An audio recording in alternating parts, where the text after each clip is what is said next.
Sexy. Yeah, that's why I say it. Yeah. Well, you told me off camera, and you affirmed me before we even started this. Yes. And we were talking off camera, and you was like, Dre, when you moving to L.A.? And I was like, I ain't, because it's too expensive out here. You said you wealthy. Repeat after me. I am wealthy. You affirmed me. I'll be on that all day. You know what I'm saying? But like that's the beauty of it.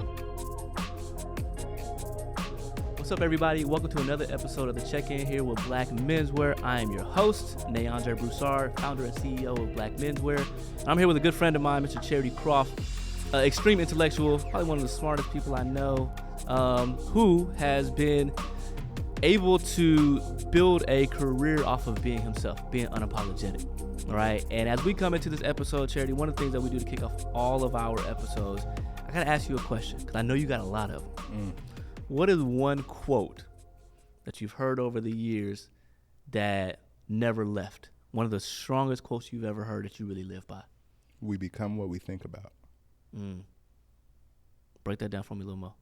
It means that everything that you are, everything that is in your world is a result of the things that you are consistently thinking on a day-to-day basis. And if you will take control of your mind, Come on.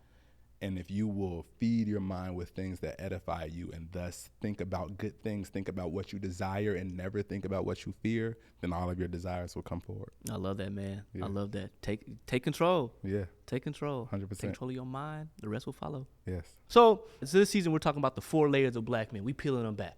Top layer, physical. Yes. Second layer, your Yeah. inner layer, your mental. Third layer, your foundation, your money, your business. And then the fourth layer, your core, your family, your community. And I actually want to dabble between 2 layers today. Okay. Right? I want to talk about a lot of the inner layer, the mindset, the mental, but I also want to talk about the community layer, relationships. All right? So you're going to be in for a treat. Yeah. But y'all are in for a treat, man. Yes. Charity Croff, man, again, thank you, brother, for joining us. Thank you. If you were to describe Charity Croff. Sexy. Yeah. Yeah. Yeah. Okay. The sexiest intellectual in the world. I actually have heard you say, let me get this right. You are Instagram's coolest public intellectual. All right. Man, what does that mean to you? What does it mean to be Charity Croff, or who is Charity Croff? Well, so the word public intellectual was something that I heard Cornel West say, who was one of my highest inspirations in life. And he's an alpha. I'm an alpha. I literally joined the fraternity because Cornel West is a part of it. Oh, yeah, you were part of like a weak-ass fraternity. I forgot about that. See, we ain't got to go on here. We got to do all that. Yo to the Noops. But yes. But yeah, shout out to Noops. But yeah, no, Cornel West, man, he found me during the deepest, darkest depression of life. I mean, to the point of literal, we getting real heavy immediately. Like there was a time in my life where I was what's called passively suicidal. Didn't even hear that word. Didn't even know what that meant until after I wasn't that anymore, which is when you're not you don't want to kill yourself, but if a bus hits you today, it'd be like, that's a great day. You dig what I'm saying? That's how I felt when Cornel West came into my life, and he spoke about wisdom and being a lover of wisdom. A philosopher is a lover of wisdom, and I would definitely consider myself a philosopher. And that's really what took me down the journey of self-becoming, self-understanding, self-acceptance, self-ownership. Yeah. A lot of self. Yeah. You dig what I'm saying? Interestingly enough, now I'm kind of moving away from self and more into God. But I think before you even get into a relationship with God, you got to get into a relationship with yourself. And when you are in those states of depression or suicidal ideation, you are in a place of worthlessness. And so one of my biggest goals in life is to remind people of their worth, remind people of their wholeness, of their humanity, of their power. Because I feel like we, specifically black men, but people in general, all people in general exceedingly lack power, right? Like, people walk with their shoulders hunched. They walk like they're an interruption. They say, sorry, whenever they're just talking about anything. When you just bump people apologize for existing. And I wanted to make it my life's purpose to remind people that you are worthy of life. You're worthy of existence. You're worthy of glory. You're worthy of celebrating yourself every day. So yeah, sexy. Yeah, that's why I say it. Yeah. Well, you told me off camera, and you affirmed me before we even started this. Yes. And we were talking off camera, and you was like, Dre, when you moving to LA? And I was like, I ain't, because it's too expensive out here. You said you wealthy. Repeat after me. I am wealthy. You affirmed me. I'll be on that all day. You know what I'm saying? But like that's the beauty of it is that, when you talk about that, like affirming other people and allowing other people to be safe in the skin that they're in, I feel like you do a really good job because you are safe in your skin. And can't nobody tell you that you are not. And that's one thing that I've learned about you over these years.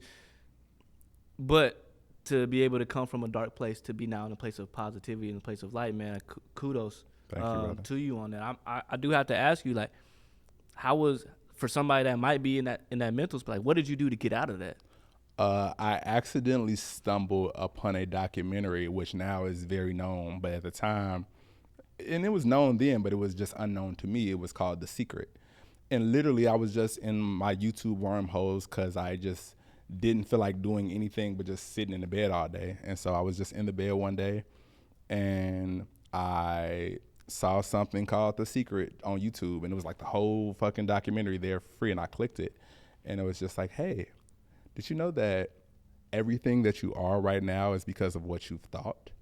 And I'm like, that makes sense. And so if you are consistently with thoughts of darkness and death and shame and guilt, then you're going to have a life of darkness, death, shame, and guilt. I'm like, sound right. Yeah. You dig what I'm saying? And then it's just like, but did you know that you could choose a different way to think, a different way to believe, that we become what we think about? And those words right there, just the life-changing words. And I know this sound like some movie montage shit, but that's what life is, right? Reality is stranger than fiction.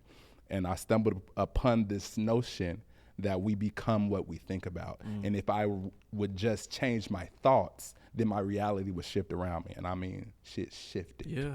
Shifted. Yeah. That's it's basic, right? Yeah. It's elementary when you think about it. Yeah. But it's profound at the same time. I wouldn't say it's elementary, not from where I'm from. What's elementary is that's elementary. Elementary is like, nigga, shit fucked up. What do you mean? That's elementary, especially where I'm from. I'm from Gary, Indiana. I am from whatever you think the hood is. Yeah. The more hood than that hood is where I'm from, right? And it's just like, and the mindset typically in my hometown is just like, yo, nigga, we poor, nigga, police tweaking, nigga, you better fucking, either you can rap, hoop, or sell drugs. You dig what I'm saying? Luckily, I can rap, right?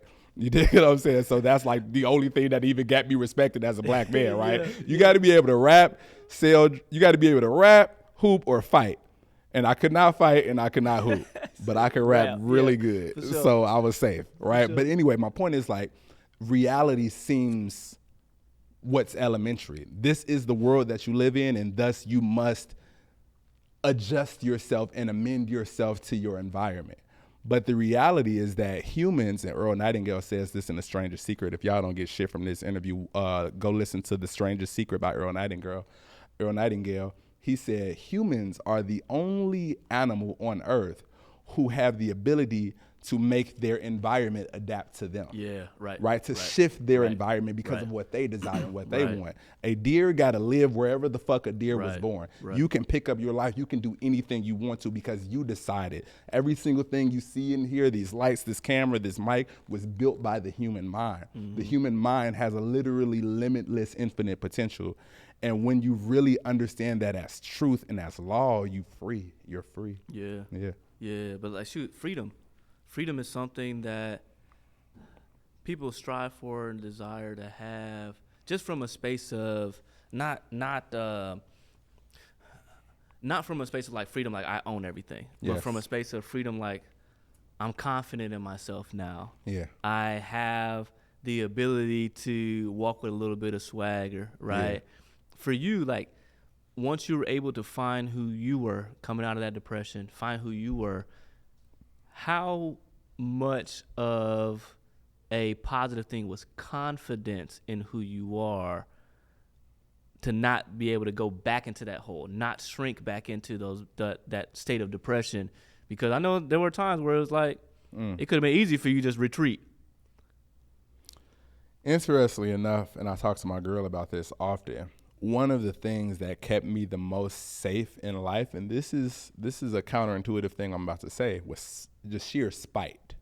Sheer, like, I'm never going to let nobody tell me I'm a failure. Mm-hmm. I'm never going to let nobody say I lost, right? So all the war within me is I will win. I will be, because I'm looking at motherfuckers looking at me like I'm a bum. I got kicked out of college. All of this shit happened. I'm watching people interact with me in the way that they would interact with someone that is a, no pun intended, charity case. And I remember, like, the looks in people's eyes. And I'm just like, nah, I'm bigger than that. I'm stronger than that. So now, granted, I have released that. Eventually, after a certain point, you should move beyond that. Yeah. But sometimes it's just sheer war, right? And we have war is a beautiful thing. If you've ever heard this thing called David Hawkins, the scale of vibration, the lowest vibration, we gonna go there. Yeah, the lowest vibration is like shame and guilt. Right, so if you're lowly like this and you're just like that, you are leaning towards death, an inevitable death, if you are mired in shame and guilt. And so you can't get to confidence, which isn't per se on a scale, let's say courage or joy. You can't get to courage or joy. You can't leap from shame and guilt to courage or joy. Right. But you know what is a little higher? The highest of the low emotions is anger. Right? You got to get mad. Say, I shall not. You dig what I'm saying? And when you get angry enough, that's a very powerful thing if used correctly. And so, to be frank, the biggest thing that really got me over this shit was some anger, was some spite, was I never let nobody say I'm smart. I never. Yeah. Now I have relaxed into peace and to joy. Yeah. But I recommend righteous anger when necessary. It's because anger is indicative of self-love. If you're all like this and you're all like contracted, then it's just like you don't even care about your own life. I might as well die. Yeah. But when you mad, that's like I'm trying to protect something, because there's some ego there with anger. Yeah. You dig what I'm saying? And so, to be frank, a lot of what pushed me through life was just sheer spite. When you look back on relationships that you've had in the past with people, not like mentorships and those kind of things, how have having other people, a community around you that pours into you, or lack of, contributed to who you are today? So you heard like the concept like blood is thicker than water? Yeah. So what people typically think that blood is thicker than water means is they mean like your family is closer than your friends. Right. But what it actually means, the full quote is, the blood of the covenant is thicker than the water of the womb. And so back in the olden days, when two people were friends and they said, we will go to war together, they cut their hands with a knife and said, this is a covenant. You dig what I'm saying? Saying that to say, my friends kept me alive. Like we was rapping, we was chasing our dreams together. We all was fueled by a little spite, but also joy, love, like the love of music, the love of creativity, the love of art. And so I love my parents, I love my family, but you know, they could only see through the lens that they could see through it. And their lens is just like, well, if you want success, then you should be doing this, and that. Yeah. None of those things did I ascribe to or did I succeed at. So as far as from their vantage point, I'm going the way wrong way. Yeah. But my homies, right, that's in the studio with me all day, all night, sleeping, spending the night in the studio, we finna take over the fucking world, nigga. Yeah. And that's what kept me alive, 100%. Nah, man, community, community helps where you find the community, and which you know about our platform. You've been rocking with us for years now. Yes. It's about that safe space. Yes. And no matter where that safe space comes from, once you find it, it's really something. It's a beautiful thing to be able to have it, because now you know you're not on an island, you're not isolated, you're not by yourself. Yeah. And that's why a lot of us as black men tend to fall by the wayside, because we feel like ain't nobody going through it like I am. I can't talk to nobody. I can't lean into nobody. I never really had that, and I'm not saying this to to flex or something. It's just glory to God. I have always had a lot of male friends, and me and my male friends, we talk just as much as probably girls talk to each other. You dig what I'm saying? Like real homies. You dig what I'm saying? Like even before being in a fraternity, like I was really I was talking to my friends. And again, we were all artists and creatives, which I would imagine would put us a little bit over a couple standard deviations into more emotionally intelligent, if you will. You know what I'm saying? I'm not saying that from a hierarchical standpoint, but saying that we were more inclined to talk about our emotions and shit because we writing that on raps and shit, right? You know what I'm saying? And for that reason, I did feel like, glory to God, I had a lot of close kinships where we could talk about the real shit. Yeah.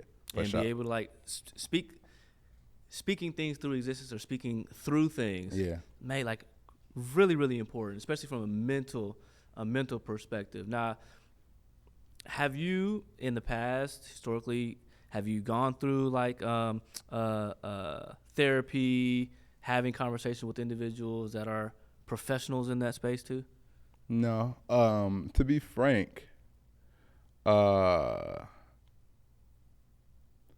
arrogance, which again, like arrogance can be a stepping stone to true power, to true authority. Like it's a lot of people that we all know that are hugely successful in the world because of sheer arrogance. You dig what I'm saying? Not because they're that intelligent. You dig what I'm saying? Saying that to say, in my head, it's like, nigga, a therapist, like, I'm probably smarter than you, is what I thought in my head. And that's probably an arrogant statement. They would probably be of great service to me. But again, back to the kind of the blessings that come from dark emotions, my arrogance is another thing that kind of sustained me because it kept me with a level of self-worth and value and confidence in myself. And to your point, certainty and confidence, I would argue, are the two most powerful things on this earth. In this earth plane is just like the people who are the most sure win. Like, if you look at the people at the highest, I ain't even going to say no names. Like, think of the ultra, mega rich, whatever. A lot of these niggas is goofy. You dig what I'm saying? But they believe in themselves. They have complete certainty. And for some reason, the world just kind of tends to bend and fall to somebody, the loudest, most confident person. And I noticed that kind of early on. I'm like, oh, you people just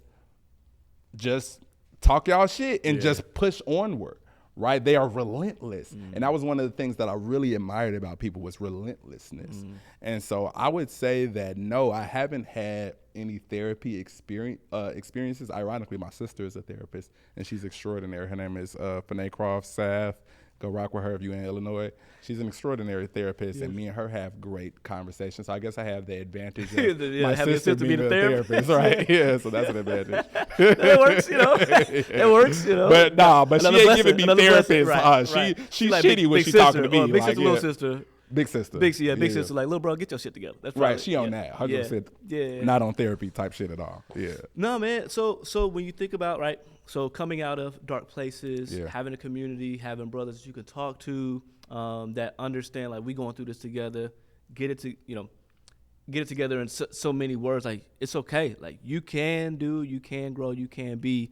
How much do you think, you kind of hit on it, how much do you think being an artist leans into that, right? Writing, that's rapping, my therapy.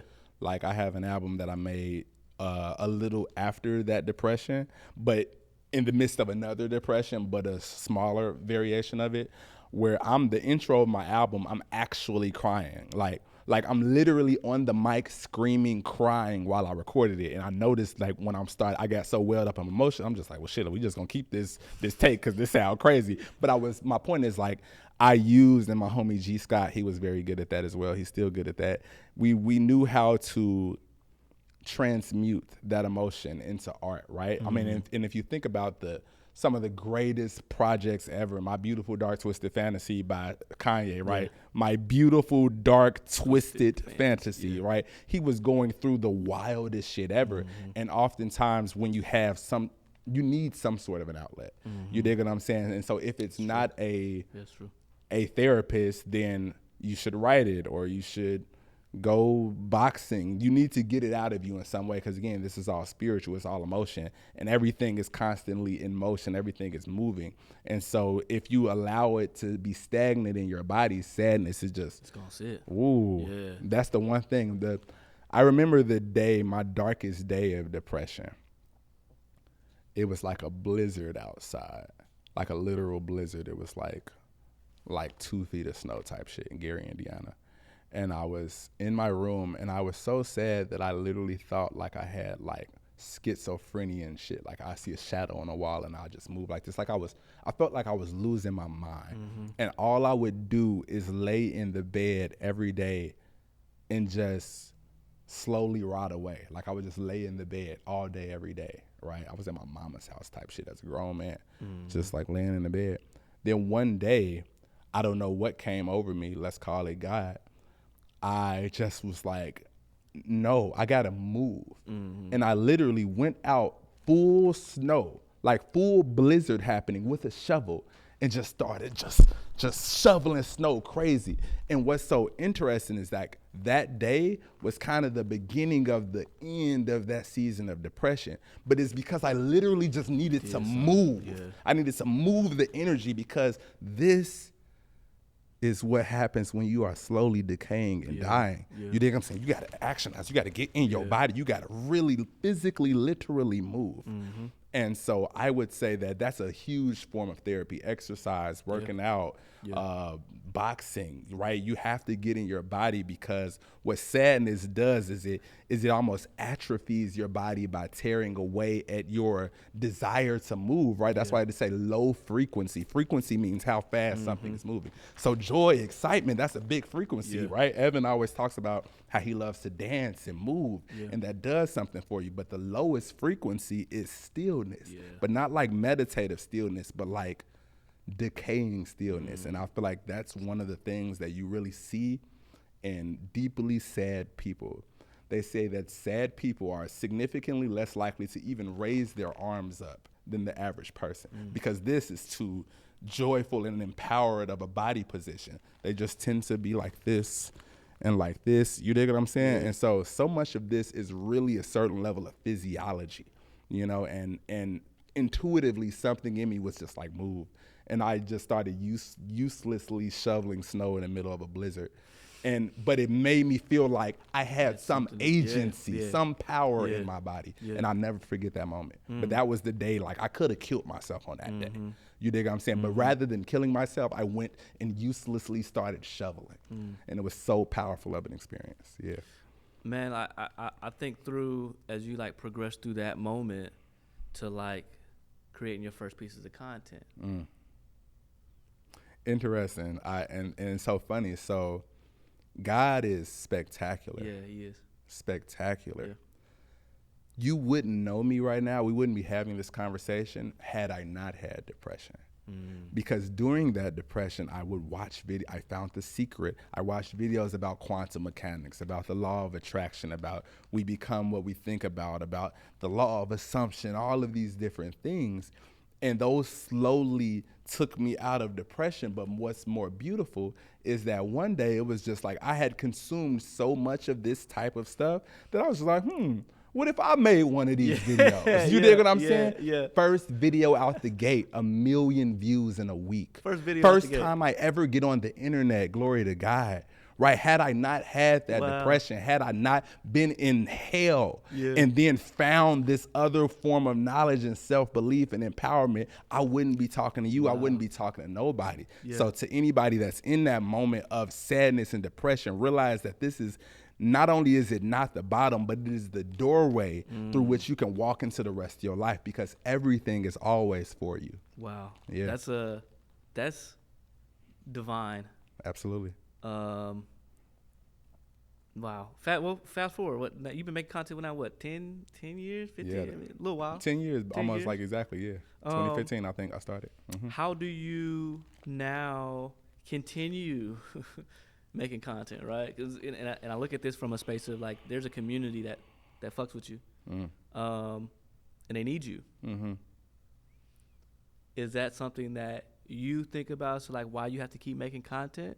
What's your driving force to continue to tell stories, to continue to change narrative, continue to inspire and motivate people? I'm over here looking for Evan over there, because he'll tell you I done quit making content 15 times. He's like, nigga, you would be rich if you just listen to me and do the shit. And he was right, you know? And so my point is, I wanted to stop 1 million times. You dig what I'm saying? And I did stop.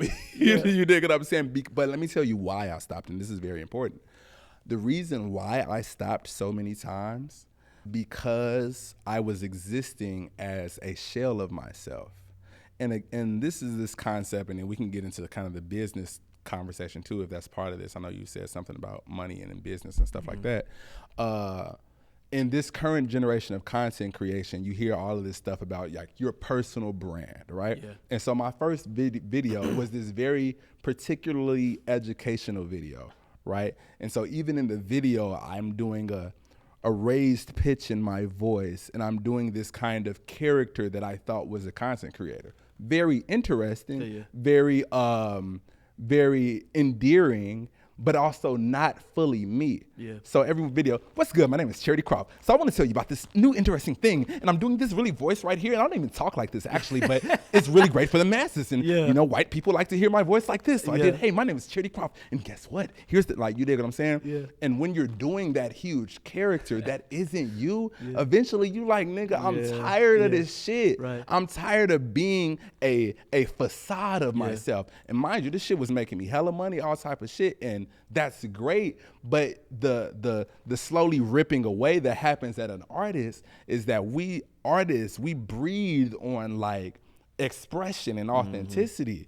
And then I started getting like sponsorships by like feminist organizations and nonprofits. So now I can't say bitch no more. You dig what I'm saying? And I love saying bitch. You dig what I'm saying? But now I'm looking like a sexist if I say bitch, because I'm being funded by a feminist organization. You dig what I'm saying? And I can be a feminist and still say that's a bad bitch. You dig what I'm saying? But my point is, there was so much inauthenticity that you feel drained when you're performing. Being a shell of yourself is draining. So to the people that tend, and there are many people in this world that their everyday life is a performance. So they got to go home and recharge because you've been fake all day. You dig what I'm saying? Nigga, I was fake online. Not fake in the sense of the fact that everything I was saying was real and honest, but fake in the sense of the fact that it was just the facade layer of who I am and not the totality. So what has, to answer your question, maintain me in this new season of life is truly embracing being my complete self in public, being every complete aspect of myself. And I will argue in this new world of social media, when you see a Kai Cenat, when you see a I Show Speed, we're starting to be fatigued by the facadal characters of, hey guys, welcome to my channel, like that kind of thing that's kind of started in 07 or whatever and lasted up to like right around now. Now we just want to see niggas exist as full humans. And that's become a very profitable business. You dig what I'm saying? And so now this new phase of me being a creator is me showing myself with full integrity, not feeling like I have to be what I imagine the audience needs me to be, but rather be who I am and allow those who are inspired by that to be. Would you say you enjoy content creation more than writing music? What? Never. No. What? Not even kind of. Not even slightly. But what I do enjoy more than making music, it's a Young Jeezy song. So I'm one of the realest niggas in this bitch. I love when a motherfucker walk up to me in the club and tell me I'm the realest nigga living. You know what I'm talking about? I'm the realest nigga in it, right? So correct. So the intro of that song, I resonate so much. I love the feeling when someone who has been affected by my content comes up to me and be like, yo, you changed my life. And so it's just like, oh yeah, this is service. So I have to kind of eliminate my ego of I don't want to content create and realize that God is using me as a vessel to expand people. And to not do that is to not fuck music. That's not living in my purpose that God has for me. So I must be seen. I must speak out. I must speak into lives because that changes lives. You dig what I'm saying? And so I look at it as service. I look at my content creation as service because I know that one thing that I have been blessed to be is a vessel for a certain level of heavenly wisdom, if you will. And leaning into the music just a little bit more, talking about the business of music. What's it like to see your name on credits? It's tight. It's tight. That was really tight. Yeah, I remember the first time I got a placement. It was with this artist named Vic Mensa. and I was just geeked, just overjoyed, and it's just like that feels good. And I like mountain climbing. Okay. And by mountain climbing, I mean that metaphorically. I like the notion of getting to the top of a particular endeavor or field just for the sport of it. That's part of what keeps me going in life, is I am inspired by the limitlessness of human potential. Mm-hmm. And it's just like, well, what does it look like to be the biggest writer of all time? You dig what I'm saying? And not for some egoic standpoint, but just for the experience of climbing that mountain. Like, let me see if I could do that. That seems fun. Right. And so, I desire to be at the highest heights of music. You dig what I'm saying? Mm-hmm. Both as a writer and as an artist and as a producer. Mm-hmm. And I desire to be into fashion. And I would also recommend for anybody watching currently to realize that we are in the times of the polymath. A polymath is someone like Leonardo da Vinci, like people that are a writer, a rapper, an actor, a visual artist, a fashion designer, all at the same time. We are in the age of Aquarius. Aquarius represents the many, right? It represents the community at large. It represents technology, right? We're in the rise of AI. We're in the times where it's no longer going to be this concept of specialization of like, this nigga do that. Mm-hmm. All of the people that are going to be the next superstars, the next Beyoncé's, the next Drake's, the next superstars of this time are going to do 30 other things than just make music or whatever their one thing is. And I think that's in any field or endeavor. So even what y'all doing with Black Menswear, you're speaking, you're talking, but also you have a fashion company, but also y'all have y'all nonprofit in. Like, it's like that level of having a bunch of different tentacles in a bunch of different places, I think is going to be the currency of the future, certainly. No, that's multifaceted, right? They used to say back in the day when they want you to specialize, jack of all trades, but a master of none. Right. But the statement actually fully encompasses like the fact that the jack of all trades is more important than the person that just knows that one thing. Because you get yourself in a bind in a situation. Oh, I know I do this too. Correct. I know I do that too. Pivot. We had on this season we had Kareem Grimes, an actor, and Kareem was talking about that as well. He's like, one of the things about being in the industry, you got to know how to be above the line and below the line. You got to know how to be. What does that mean? The writer, the director, but also the person that helps with casting, the person that helps with makeup, hair, like those kind of things. Know it all, because when you know it all, you become a lot more needed. Yes. In the industry as well. Correct. Because this is one trick pony. We like him, but he can't do more than that, so we can only use him for this. Versus. Correct. Oh, nah, if we need Charity, he can write, he can direct, he can shoot the content, he can be in the content. And that's the other beauty of poverty, right? One of my highest goals is to like completely recreate the school system. Like not just make a school, but I want to like recreate like how we rear humans, how we educate people, right? Because I think that the current school system is a very archaic concept that trains you to be a laborer in a workforce that no longer even exists, right? For sure. You dig what I'm saying? But saying that to say, damn, I almost lost it. Hold on. Jack of all trades, Kareem. What was the last thing you said? Because if you can't do multiple things, they're going to think of you like the one-trick pony. Right. But they don't know that you have the ability to do many things. Oh, right. No, poverty is what I said. Yeah, one of the coolest things that I've learned, i.e. in this desire to build a school, but it's also an interesting problem to solve, is that creativity tends to strive in struggle. Yeah. Meaning like when you don't got shit, what are your options? Figure it out. You got to make some shit up, right? And so I've noticed that in more oppressed communities, there's a reason why Black people are disproportionately creative. And it's directly related to our socioeconomic positioning at large. Because we've just historically had so much less shit, we had to get so much better at making up shit than white people ever had to get. You dig what I'm saying? Sure. And so we tend to extremely excel in creative endeavors. And in that same way, one of the things that I want to really bring forward to people is to really lock into this notion that you should do 96,000 things at a time, because in poverty, right? Anybody that came out to LA that's from not LA, when we get here and we get into a studio, and then this is the question you'll see. Hey, you know somebody, you know an engineer? Can y'all call an engineer? And we from like the hood, we be like, you niggas don't know how to use Pro Tools? Yeah, you niggas saying because we didn't have an engineer. And because of that lack, we had to learn how to use Pro Tools. We had to learn how to write. We had to learn how to make the rap. Had to learn how to sing because we ain't got nobody sing this hook. You dig what I'm saying? So people who came to LA in the music industry but came from smaller towns tend to be more multi-directionally talented, because there were so many resources, you always had an engineer. Since you was 5, you seen engineers. So you never had to learn Pro Tools. All you know how to do is sing, or all you know how to do is write. But again, the multifaceted creativity kind of thrives in struggle. And so I'm grateful that I grew up in a place of lack, which caused me to be hyper resourceful. That's pretty when you just think about it, out of necessity breeds creativity. Correct. Cause and this is also one of the things, like when you think about impoverished communities, like I'm big in baseball. And you think about communities like impoverished third world islands that have baseball players like the Wazoo come out there because these boys can hit a bottle cap with a stick. Correct.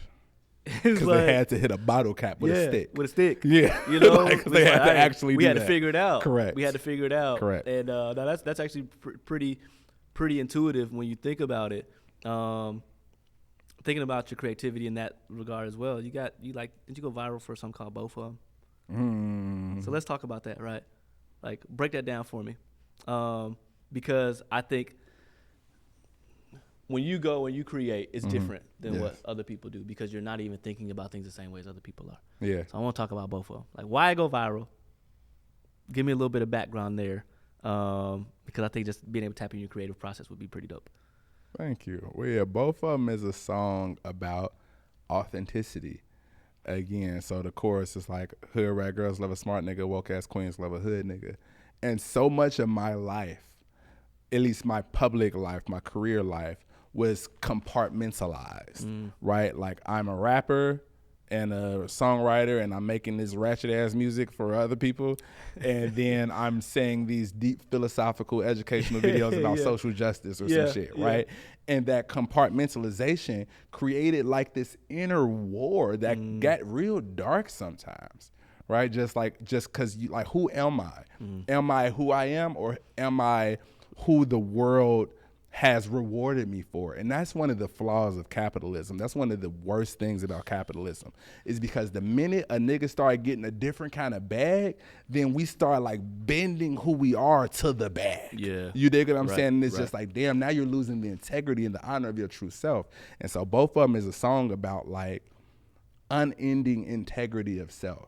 Unending authenticity to embrace the duality that exists so much in Black spaces, right? You dig what I'm saying? Like, we tend to be the people that's gonna talk about some deep philosophical shit, and then, but damn, shorty finding a motherfucker. You dig what I'm saying? In the next sentence. You dig what I'm saying? And I think that we have, I could talk about that all the time. I used to kind of get on my manager. Now, I used to say a really mean thing to my manager. I used to say, like, and I've taken this back now because it was mean, but I had a lot of like anger at the time. This is years and years ago, like when Trayvon Martin died. I used to say, like, nigga, Trayvon died because of niggas like you. You dig what I'm saying? And the reason why I would say that is because my manager at that time had a very like, hello, how are you guys doing? But he from the trenches. You dig what I'm saying? But he would put on this like corporate thing to kind of assimilate to what he imagines the corporate white world desires. And I was just like, yeah, the reason why people praise somebody like you but want to kill somebody like Trayvon is because they don't realize that you was just wearing that same hoodie 30 minutes ago. And so now they've separated us into good Negroes and bad Negroes. When in actuality, most of us are some kind of hybrid, but some of us just are better than others at assimilating to mainstream white hegemony in such a way where you are palatable to the white gaze. And it's just like, but being so palatable to white people is one of the things that creates this separation where they look at those people as like, why you can't be more like Charity? So because I'm known as this public intellectual, when I get into white spaces that want me to come speak or whatever, I get extra niggery on purpose. Like I turn the nigga up like times 8 just because y'all think I'm this super, oh my God, that's Charity Croff. He's this genius, brilliant guy who made his way out of poverty. And I'm like, yeah, what up, nigga? What's happening? Yeah. Like I'm intentionally almost overdoing it so that people can get used to the full humanity of what black people is. I got such empathy because I'm really from the real trenches. You dig what I'm saying? And so don't separate me from that nigga because I am that nigga. You just don't see that. So both of them is a song that's celebrating that. Yeah. Man, I like that, man. Just being able to be unapologetic. Yes. I mean, we see you unapologetic even from a stylistic perspective. Come you know on. What I mean? And it's funny. It is funny because back to just how deep shit is. Like, I love y'all so much. The last time we had a motherfucking thing, I had a suit on. Yeah, Chicago. Here's the thing. Yeah, it was in Chicago at peak game.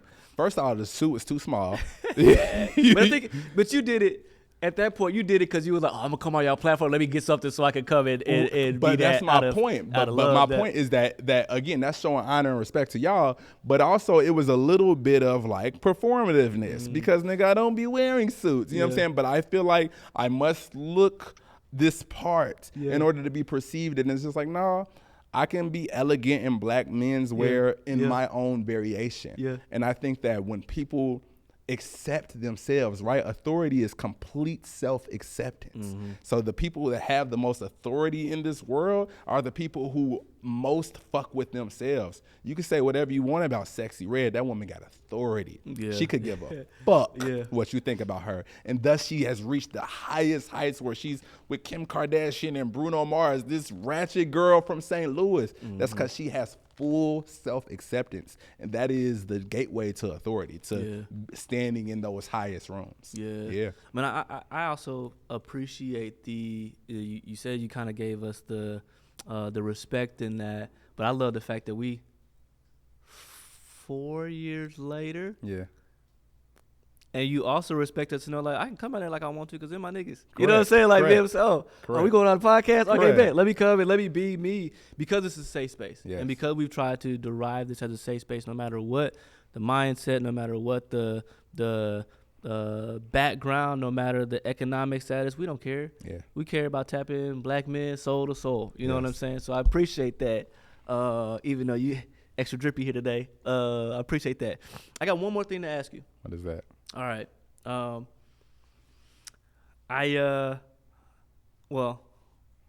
Side note, and I'm asking you this from a space of there are things that people want and things that people want, right? Things that people want. I got this beautiful watch right here. Shout out my guy, David. You know, Compass timepieces, black owned, Swiss made watches, very, very quality. But I see you want love, bro. So I just want you to talk about relationships from a perspective of what are you looking for when it comes to relationships. And I say that from a space of I see what you have now and I see how you express it. Yeah. And I see how, like, a lot of times men are vulnerable about love. Yeah. They feel like, oh, man, what? You know how good it feels to have somebody that loves you and cuts for you, that you cut for. Yeah. So, like, just let me hear a little bit about love and what it means to you. Yeah. Well, what I'm looking for is her, because she's extraordinary. Wherever she is in here somewhere, I brought her with me. She's somewhere here. Yeah, I see she make this over. We, you know what I'm saying? Me and my little hey yo, we stay close. We Siamese. Yeah. But yeah, I love companionship. Right? Human beings were not meant to be alone. Right. Like, we're just not designed that way. Right. And I think that romantic partnership brings out something specific. Here's the thing that's very specific about her and I's love is it has required devotion. Right? I used to be a person that thought, like, yeah, I'm probably fucking polygamous or some shit. I'm finna have like 7 wives. What you talking about? Right? Like I thought that. When God brought me this beautiful woman, he first taught me that a part of manhood is the devotion, right? Mm-hmm. To say, I'm here, I am honoring this commitment. I am honoring this covenant. I am dedicating a part of who I am to your becoming, right? It's a certain selflessness. One of my favorite quotes is by Bell Hooks, and it says that love is the will to extend oneself for the purpose of one's own or another's spiritual growth. But the word there is, it is the will to extend oneself, meaning that love is a service-based action, not a extractive thing, right? Most of the things that people say when they say it's love, they actually want ego gratification. They want pleasure. They want possession. They want somebody that's theirs to validate their existence, right? Right? They want status symbols, and I've wanted that as well in women. But I think that real love is only fortified in, like, how are you willing to come down from your ego and pour into someone without even the necessity of their anything. Like literally water someone as though they were a flower and treat them as though they were a flower, in the sense of, and they can do nothing for you other than give you the enjoyment that comes from seeing someone grow and seeing someone further become. I think that that's true love. And again, same with her. She's pouring into me, and she's pouring into me with the fullness of herself. And that right there, that mutual watering of one another, I think is the truest form of true romance. Beautifully stated. And it's one of the things where you pour into each other and both of your cups run over. Correct. You know, and just being able to have that and move with that and experience that is a beautiful thing, man. So I'm glad to hear it. I'm glad to hear you speak it, because it's one thing to see it, it's another thing to hear about it from the person. Yes. So man, kudos to you, and I hope y'all have a beautiful future together. We will. Long time future. I thank you, man. I thank you for sharing that. I thank you for sharing everything. Yes. Thank you for sharing, because what you've done, as we look at these layers, right? This season's all about these layers. I feel like what you've done is you've helped really those that aren't sure about how to really look at that second layer, really the inner layer of, man, how do I take care of me mentally? How do I take care of me? How do I understand that I can be unapologetically me and be in the spaces that allow me to be me and find those spaces? I want to chime in right here, because to that point, I think is one more thing that I could give anyone watching. You must brainwash yourself. I can't stress enough that I am not accidentally mentally well.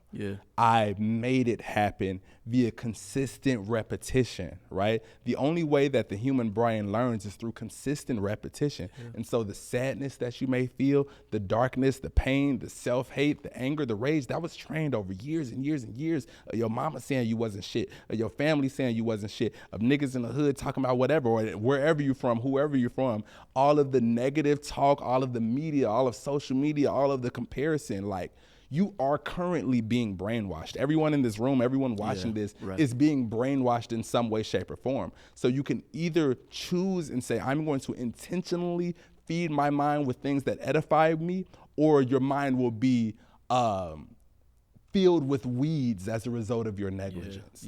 And so I would say, take the time, take any amount of spare time that you have, if you're watching this, to who is somebody that's speaking life? Who is somebody that's speaking about power? What does it mean to become what you think about? Again, watch The Strangest Secret by Earl Nightingale. Go listen to Abraham Hicks. Go listen to Jim Rohn if you want to learn about manhood. Go listen to Reverend Ike if you want to learn a new version of spirituality. And like, I'm saying these things because they actively changed my mind via the consistent repetition of a higher ideal, because every day our subconscious mind is being trained just as a result of living. So I want to really key in that the truest key to everything that I'm saying is the express intention to take control of your mind, rather than letting the world put what it desires in your minds as a result of your negligence. No, that's really good. That's really good. And I'm gonna tee that up, right? So we're coming to a close of another episode here on the check-in. I am your host, NeAndre Broussard. I got my boy Charity Croff here. And we always finish the episodes with this statement, right? The statement is, dear black man, and you finish that statement, right? I know you've seen our content going viral. People are talking like, dear black man, as simple or as profound. Now, you've given a lot of dear black men throughout this whole episode, but I need one direct one. Look right there in that camera for me and close us out here. Repeat after me and finish the statement. Dear black man. Dear black man, you are worthy. The person that you actually are. The real you, not the one that you show every day, but the one that only in your deepest crevices of your brain do you understand. That person is the person we need to see. The full you that feels good about their freedom, that feels good to celebrate every aspect of themselves. Don't limit yourself to what you think a black man is. Whoever taught you what a black man is probably did not know, right? Because a black man is who you are. It's who you are already, automatically. There's no thing you got to do, nothing you got to reach for to be a man. It is already inherently the case. So make it your business to give us you, not what your daddy said you should be, not what this random dude on the internet says you're supposed to be, but who you would love to be. Who are the people that you say, oh man, that nigga cold, I want to be just like him. Be all of that and more, because you and your full authenticity is what is really going to change the world. God bless you. And with that, don't forget to like, subscribe, and share, because you can't be stingy when we're trying to change the world. You got to give it to everybody.